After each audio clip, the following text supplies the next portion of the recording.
God drama. 15 years ago today,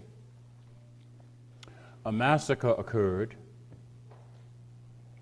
on this date when 19 armed men with box cutters commandeered 4 commercial airliners after those planes departed airports in the northeastern part of the United States. As we know, 2 jets crashed into the World Trade Towers in New York City. A 3rd jet was crashed into the Pentagon in Washington, D.C.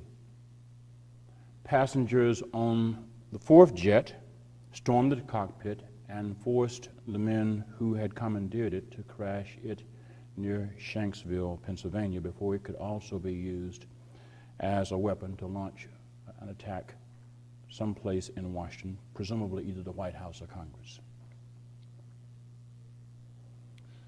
More than 3,000 persons were killed in the attacks, including the 19 men who commandeered the aircraft, the passengers and the crew of the airliners. More than 400 police officers and firefighters. Another 6,000 persons were injured. Who remembers where you were when you learned about 9/11? I suspect none of us will forget. In the face of this massacre, many people found solace in places of worship. Some of us found it wise to find a place to pray, even though the next day wasn't a prayer meeting tonight. Churches were opened. Places, houses of worship were places where people drew solace from sacred writings, songs of faith, and the companionship of other grieving souls. For some people, faith in God was shattered by 9/11. But for most people, we fell back on some notion of faith in the aftermath of the September 11 terroristic attacks and massacre. 15 years later, I have a question. What happened to the nation that was moved to prayerful reflection in its sorrow? What happened to the people who believed that we should trust God for strength to persevere and heal and grieve? What happened to the idea we should trust God for wisdom on how to respond to acts of religious fanaticism? What happened to respect for and hospitality to immigrants, aliens, strangers? What happened to respect for religious diversity and justice? What happened to people being committed to peacemaking? The nation that prayed after the September 11, 2001 terrorist massacre soon put aside faithfulness to truth and justice. Instead, we heard and we heeded voices who urged us to dismiss as unrealistic or simply politically unpopular the divine mandate that we show hospitality to immigrants, that we respect human and religious diversity, and that we commit ourselves to fairness. Like the Hebrews who constructed a golden calf while Moses was on Mount Sinai, you're wondering how I got there, right? Like the Hebrews who quickly constructed a golden calf while Moses was on Mount Sinai, people in the United States turn from following the God of all comfort and love, peace, justice, and mercy to follow idols. However, the idol we turned to was not a golden calf. 15 years after the 2001 massacre, the sad truth we must face is that our idols became fear and war. Within weeks of September 11, fear-mongering political leaders in Washington introduced and hurriedly enacted the USA Patriot Act. Do you recall it? Passed in a day. One day after it was introduced, it was the law. That law allowed for indefinite detention of immigrants. It permitted law enforcement officers to enter and search a private home or business without the knowledge or consent of the owner or the occupant. It authorized the issuance of national security letters that allowed the FBI to search telephone, email, and financial records without a court order. The USA Patriot Act exposed us as people eager to worship a new idol called fear. And then Operation Iraqi Freedom exposed our other golden calf, war. National leaders unwisely committed the nation to wage war against the government of Iraq. 15 years after the September 11 massacre, the world knows that the United Nations weapons inspectors spoke truth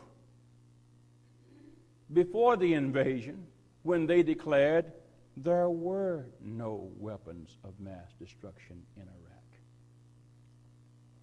15 years after September 11, we have yet to confess to God, the people of Iraq, the military personnel who served in Iraq, and the families of those killed and permanently scarred physically, emotionally, and morally because of their involvement in Operation Iraqi Freedom, that we sacrificed their lives and their moral wholeness on the altar of a false god. Operation Iraqi Freedom did not help us find the al-Qaeda leaders who masterminded and ordered the September 11 massacre. It merely enriched defense contractors, weapons suppliers, fed our misguided sense about national security, and left Iraq destabilized politically, economically, socially. According to a paper authored by Professor Nita Crawford of Brown University, as of August 2016, last month, the United States has already appropriated, spent, or obligated itself to spend more than $3.6 trillion in current dollars on the wars in Iraq, Afghanistan, Pakistan, and Syria, and on homeland security between 2001 through fiscal year 2016. $3.6 trillion. Now, for those of us who need a math refresher, a trillion equals 1,000 billion.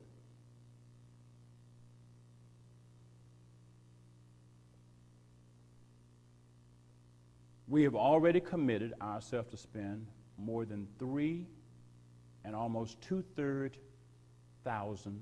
billion. That's what $3.6 trillion is. On the wars in Iraq, Afghanistan, Pakistan, and Syria. But that's not all. The Defense and State Departments have combined requests now pending for the next fiscal year as dedicated war spending for another $65 billion. That's not all. The Department of Homeland Security has a request pending for the fiscal year 2017 of another $32 billion. That's not all. Please remember, we have to add to these amounts the estimated future spending needed to provide medical care and disability benefits to the veterans whose lives we sacrificed and who are forever scarred. So the total U.S. budgetary costs of the wars in Iraq, Afghanistan, Pakistan, and Syria in present dollars equals $4.79 trillion. That's $4.75 trillion. None of that money, not 1 cent, will be spent on education. None of it will be spent to address homelessness. None of it will be spent on roads and bridges. None of it will be spent on research to cure preventable illnesses and diseases. None of it will be spent to improve our environment. The USA Patriot Act and Operation Iraqi Freedom are examples of our God drama. We have God drama. As the lesson from Exodus 32 about the Hebrews who constructed the golden calf demonstrates, humans will manufacture idols rather than trust divine grace and truth. We will figure a way up to build an idol, and then we will sacrifice each other and our wealth. Remember, the Hebrews collected their treasures that they had been given when they left Egypt to build something they could not use. We are so easily manipulated to fear and demonize others rather than treat them as children of God because we have God drama. The God drama that produced the USA Patriot Act causes people to believe politicians who urge us to fear, distrust, and mistreat children of God who are followers of Islam because they pray differently. We believe we now should automatically treat them as criminals. The God drama that produced Operation Iraqi Freedom blinds us from confessing that the victims of the September 11 massacre were not honored by our government kidnapping and holding people hostage without trial or proving that they committed any crimes. Nobody who lost their lives in the September 11 massacre is honored by our God drama. Our God drama resulted in us holding children of God, that's who they are, children of God, in prison camps in Guantanamo Camp, Cuba. Many of them have never been charged with anything, let alone tried 15 years later. Some of them are not in Guantanamo, some of them are in CIA camps we don't know about around the world. Our God drama led us to pretend to not know and later act as if we don't care that our society permitted government agents to mistreat other children of God by using enhanced interrogation measures, waterboarding. That's called drowning by another name. Sleep deprivation, other torture techniques. We've seen over the past 15 years what happens when a society casts aside faith in the God of love and truth, justice, peace, and hope, and builds idols of fear and war because of its God drama. And the lesson from Psalm 14 challenges us to ponder what happens morally to people who cast aside faith in divine love, truth, justice, peace, joy, and hope. According to the psalmist, people who reject faith in God also behave as if they are not morally accountable to anybody. The fool has said in their hearts, "There is no God." They are corrupt. They do abominable things. There is no one who does good. Have they no knowledge? All the evildoers who eat up my people as they eat bread and do not call upon the Lord. 15 years after September 11, we have yet to demonstrate, we have the humility to confess that the USA Patriot Act was corrupt. It's still the law because we won't admit it's corrupt. We have yet to show the humility required to confess that the war in Iraq was abominable. War is murder by other means. Let me say it again. War is murder by other means. You don't kill somebody in the war by accident. You do it deliberately. And if you kill somebody who is not threatening you, there's a word for that.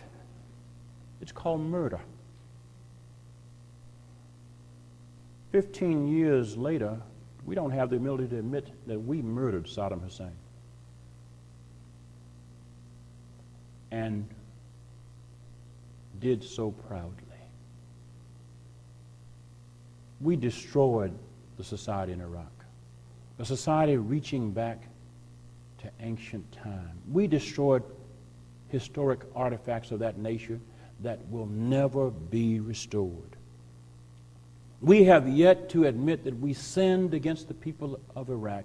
Diseases are happening to babies in Iraq because of the depleted uranium munitions that we left there that nation never knew before the war.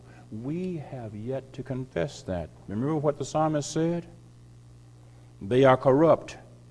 They do abominable deeds.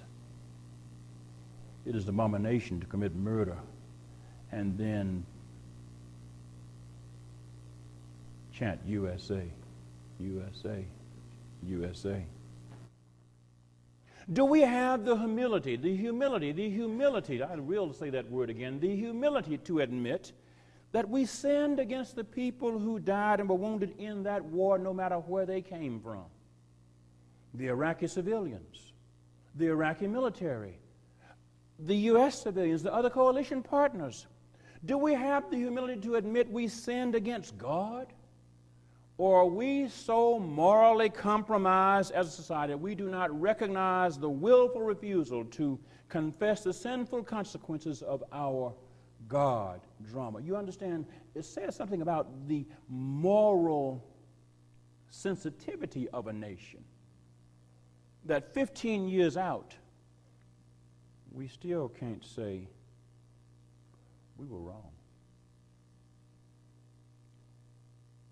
Whether we find it comfortable or not, the psalmist declares that there are painful consequences for the moral foolishness of rejecting the God of love, truth, peace, justice, mercy, and hope, and behaving as if there are no accountabilities, as if there is no God.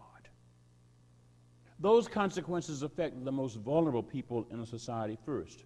The psalmist described them as the poor in Psalm 14. Because the poor are first and always those who are least likely to be protected from morally corrupt behavior. But the consequences don't stop with those who are vulnerable.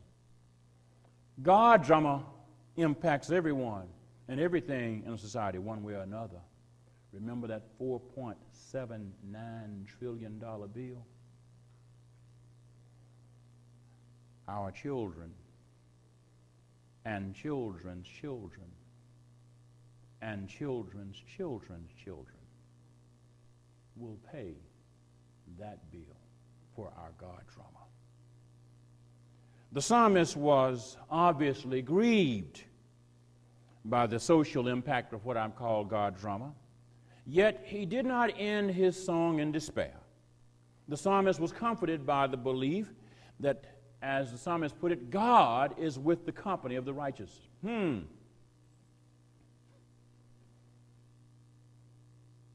the psalmist then adds, you would confound the plans of the poor, but the Lord is their refuge. In other words, while the corrupt would confound, would abuse the poor as if there is no God, God is the refuge. God has the last word, as the old preachers used to say. And the psalmist then concludes his reflection in prayerful hope. Oh, that deliverance for Israel would come from Zion. When the Lord restores the fortunes of his people, Jacob will rejoice. Israel will be glad.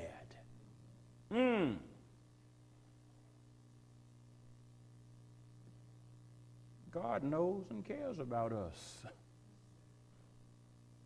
God is not through with us.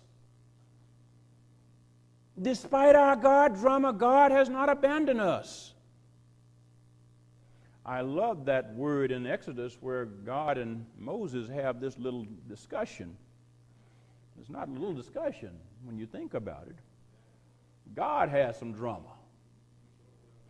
I mean, you read that text and God has some drama. I got these people out of Egypt and brought them through all this, and you gone a few days and they come up and put up a calf and start worshiping that. And according to the account we have from Exodus, God had drama. You go back down there and talk to your people. And notice he said, your people.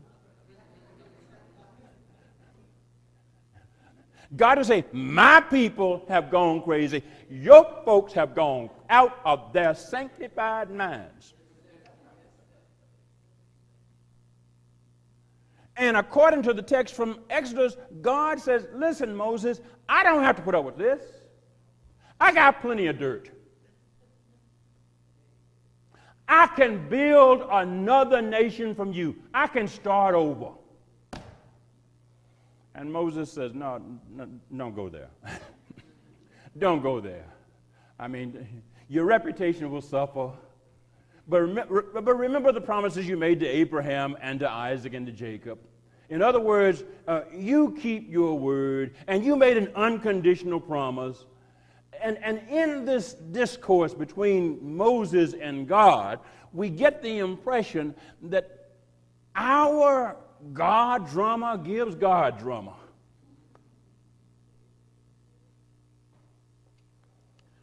But thanks be to God, our God drama does not trump God's grace. And so Moses appeals. Whoever says you don't see signs of grace in the Old Testament hasn't read the Old Testament close enough. Moses appeals to God to turn away from the drama of anger and deal with the dispensation of mercy. Our God drama does not trump God's grace. Our God drama does not trump God's truth. Our God drama does not and will not trump God's justice and mercy. God has a way of sorting it all out. Yeah, we have God drama. Iraq. But that's not all. Think about the Japanese internment camps during World War II. Think about the Tuskegee syphilis experiments. Think about 250 years of slavery. Think about wholesale disenfranchisement of women from the time this country began until 1919. Think about all of the ways we worshiped idols of fear, of power, of war, of hate. Think about all the golden calves we've worshipped and all of the people whose lives have been sacrificed on them. Yes, we have God drama. And yes, our God drama produces painful consequences.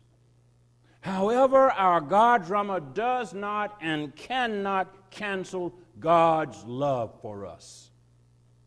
God has a future for us that is brighter than our God drama. Now that's the message, okay? That's the good news. The good news is God's hope for us is bigger than the hell we create by our drama.